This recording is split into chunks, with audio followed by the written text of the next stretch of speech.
Assalamualaikum warahmatullahi wabarakatuh. Perkenalkan nama saya Dina Safira Putri, NPM 1804010042. Dalam kesempatan kali ini saya akan menjelaskan kepada kalian semua mengenai apa itu populasi dan apa itu sampel di dalam suatu penelitian kuantitatif. Oke, saya mulai. Yang pertama, populasi itu merupakan wilayah generalisir, jadi sekelompok orang atau banyak orang yang terdapat dalam satu lokasi atau suatu wilayah tertentu yang memiliki karakteristik tertentu yang beragam di dalam lokasi wilayah tersebut. Jadi populasi ini banyaknya orang yang ada di wilayah tersebut dengan karakteristik yang berbeda-beda. Jadi misal saya ambil contoh, yaitu populasi penonton televisi, terus habis itu populasi pendengar radio. Jadi itu sekelompok orang atau banyak orang yang mendengarkan radio atau yang menonton televisi.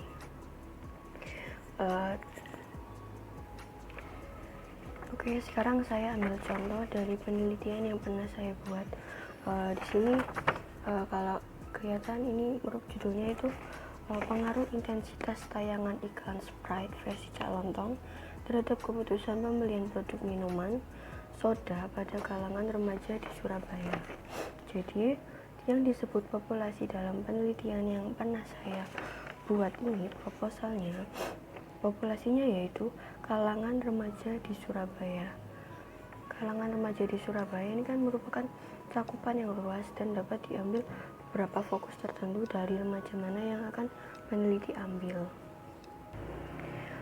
Peneliti dapat memfokuskan populasi mana yang akan peneliti ambil.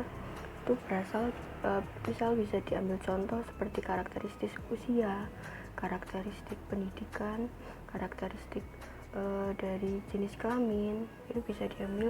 Jadi kita fokus kepada penelitian remaja mana yang akan kita teliti, jadi tidak mengeneralisir sekali. Untuk yang selanjutnya saya akan menjelaskan mengenai sifat-sifat dari populasi. Sifat-sifat dari populasi bedakan menjadi dua. Jadi yang pertama ada populasi homogen sama populasi heterogen. Apa sih populasi homogen itu? Jadi populasi homogen itu jadi unsur-unsur yang ada di dalam populasi tersebut sifatnya itu sama, jadi sifatnya homogen. Jadi tidak perlu dipersoalkan jumlah kuantitatifnya. Oke, ini saya kasih contoh misalnya untuk seorang dokter mengambil darah pasiennya. Dokter tersebut tidak perlu untuk mengambil darah satu botol, tapi hanya perlu untuk mengambil darah satu tetes saja, karena darah satu tetes itu sudah menjelaskan, mendeskripsikan mengenai bagaimana keadaan dari si pasien tersebut. Kemudian contoh kedua ada jadi penjual pedagang beras. Jadi untuk memastikan kualitas produk dari beras tersebut, pembeli tidak perlu untuk membuka semua kantong berasnya, tetapi hanya mengambil satu cekup tangan untuk melihat bagaimana kualitas dari beras dari satu kantong beras tersebut. Jadi berapapun jumlah populasinya itu jadi bagaimanapun jumlah populasinya yang dianggap homogen, maka berapapun jumlahnya sudah dianggap mewakili populasi tersebut. Terus yang kedua itu ada populasi heterogen. Jadi populasi heterogen itu merupakan populasi yang unsur-unsurnya bervariasi, jadi unsur-unsurnya berbeda. Jadi setiap unsur yang ada di populasi tersebut memiliki keberagaman.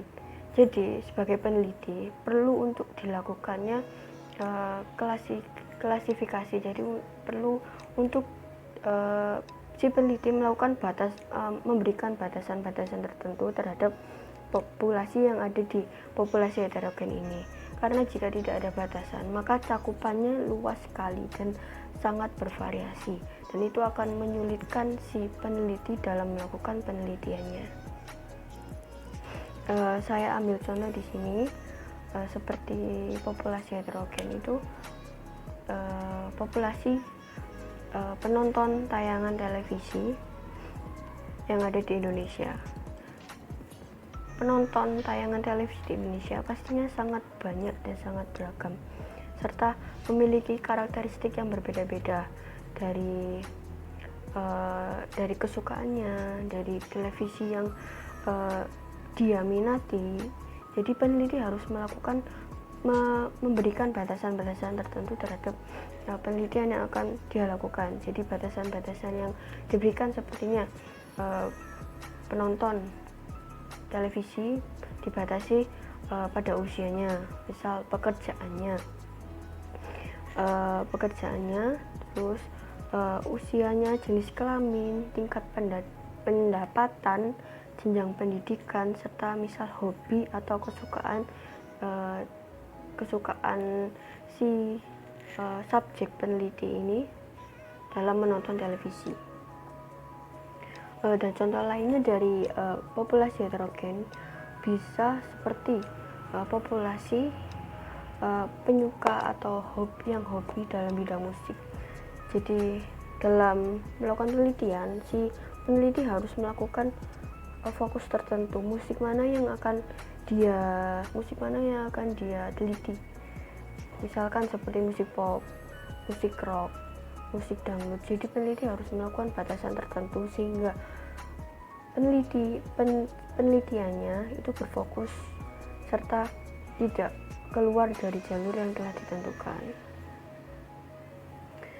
Oke, selanjutnya saya akan menjelaskan mengenai apa itu sampel. Jadi sampel itu merupakan contoh atau beberapa hal yang mampu merepresentasikan mengenai populasi secara keseluruhan. Jadi sampel itu di dalam suatu penelitian, si peneliti tidak perlu untuk meneliti keseluruhan dari jumlah populasi yang peneliti akan teliti, tetapi peneliti bisa melakukan sampel. Jadi mengambil beberapa orang atau beberapa hal yang sesuai dengan karakteristik yang peneliti tetapkan dan mampu untuk mewakili keseluruhan dari populasi yang peneliti tetapkan. Jadi dalam hal ini peneliti akan semakin dimudahkan dalam melakukan penelitian, seperti menghemat biaya penelitian, habis itu menghemat waktu peneliti dalam melakukan penelitian, terus dapat menghasilkan data yang lebih akurat, karena di sini sampel tersebut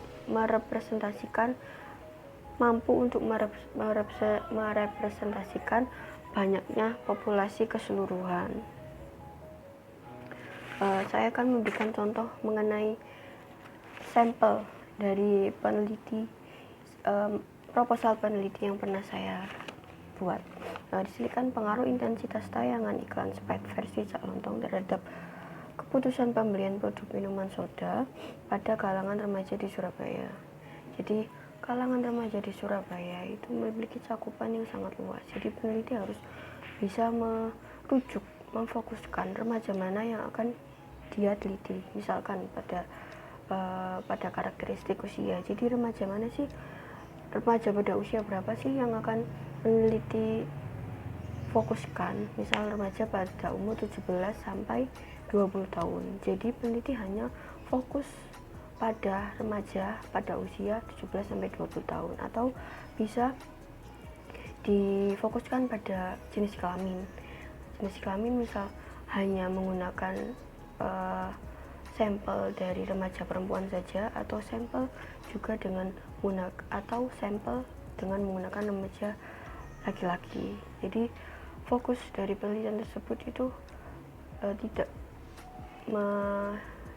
meribetkan serta tidak membuat. Soalnya saya akan menjelaskan mengenai ukuran atau patokan dalam menentukan sampel suatu penelitian. Jadi yang pertama, jika populasi sampel ini, jadi populasi suatu penelitian di atas 100, maka Sampel bisa diambil sekitar 10% dari keseluruhan populasi. Yang kedua, jika populasi sekitar 100, maka sampel yang diambil sekitar 30% dari keseluruhan penelitian. Tetapi jika populasi hanya berjumlah 30, maka sampel yang harus digunakan 100% dari keseluruhan populasi yang ada. Oke, selanjutnya saya akan menjelaskan mengenai teknik dari sampel. Saya akan menjelaskan salah satu dari jenis teknik sampel yang pertama, yaitu sampel acak berstrata tidak profesional. Apa itu?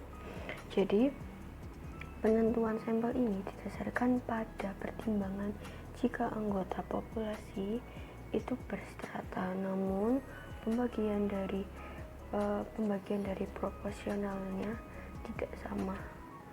Jadi pembagian proporsionalnya sangat-sangat berbeda. Ini saya ambil contoh dari proposal penelitian yang saya ambil, remaja di Surabaya. Jadi remaja di Surabaya saya mengambil karakteristik usia pada usia 17 sampai 20 tahun. Saya ambil sampel umur 17 berjumlah 50 orang, umur 18 berjumlah 200 orang, umur 19 berjumlah 150 orang, dan umur 20 berjumlah 100 orang. Dari beberapa jumlah sampel yang saya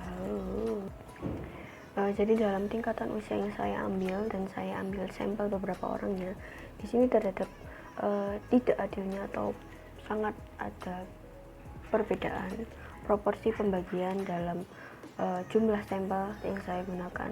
Ini yang dimaksud dengan sampel acak berstrata tidak profesional. Jadi adanya ketidakprofesionalan dalam pembagian proporsi sampel yang digunakan berdasarkan karakteristik yang telah ditentukan oleh si peneliti. Jadi di sini jumlah dari usia 17 dan usia 20 itu sangat tidak seimbang dari umur-umur yang lainnya, maka sehingga dua kelompok ini, jadi usia 17 dan usia 20, seluruhnya ditetapkan sebagai sampel karena tidak seimbang dan tidak sesuai dengan proporsi dari usia yang lainnya. Terima kasih banyak telah mendengarkan penjelasan saya mengenai populasi dan sampel yang digunakan pada penelitian kuantitatif. Saya mengucapkan terima kasih atas perhatian teman-teman semua yang telah mendengarkan penjelasan saya dari awal sampai akhir. Assalamualaikum warahmatullahi wabarakatuh.